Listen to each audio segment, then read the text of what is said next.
এই যে তার মুখে একরাশ হাসি, আর এই হাসিটার কারণ কি যদি জানতে চান অবশ্যই তো আমার ফুল ভিডিওটা দেখতে হবে, তাই না?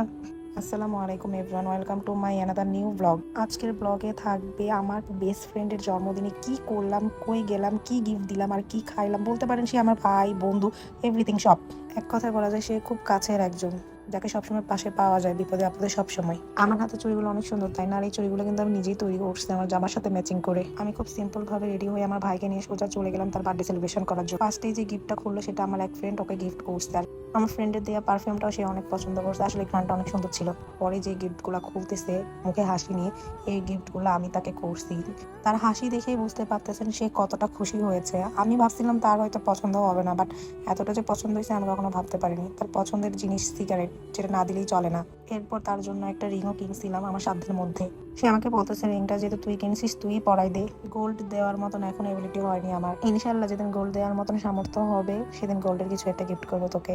তার খুশি দেখে আমার অনেক খুশি লাগতেছে। তার মুখের হাসি দেখেই বুঝতে পারবে সে কতটা খুশি হয়েছে।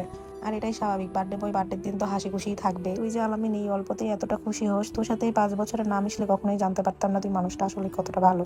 এরপর আমাদের শিবলি ভাই, আমাদের বড় ভাই, সেও তার গিফটটা তারে দিয়ে ফেললো। শিবলি ভাইয়ের গিফটটাও অনেক সুন্দর ছিল। এখনো কিন্তু তার গিফট শেষ হয়নি, এবার তার আসল গিফট পাওয়ার কথা। তার সব থেকে আসল গিফটটা হলো টাকা। এই টাকাই হলো সব। টাকা ছাড়া দুনিয়া অচল। আপনারা সবাই বলেন তোকে কত টাকা গিফট করলাম। তার মুখের হাসি দেখেন, টাকা দিয়ে বাতাস খাচ্ছে।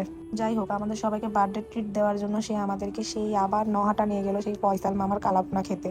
খাওয়া দাওয়া শেষ করে আমরা একটা চায়ের দোকানে বসেছিলাম। তারপর দেখতেছি ওই দিন তো হাটের দিন ছিল, এই জন্য পুরো হাটটা ঘুরলাম আর কিছু কিছু খাওয়ার জিনিস কিনে নিলাম আমাদের খাওয়ার জন্য। এরপর আবার আমরা চায়ের দোকানে বসে গল্প করতেছিলাম।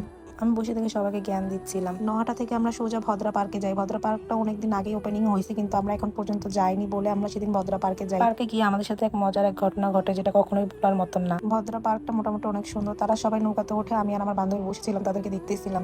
এরপর আমরা ঘোরাফেরা শেষ করে যে যার মতন বাসায় চলে যাই। এবার বার্থডে বয়কে একটু দেখে নেন সে কতটা খুশি ছিল বার্থডের দিনে। যাই হোক, সবাই তার জন্য বেশি বেশি করে দোয়া করবেন, সে যেন ভালো থাকে সবসময়।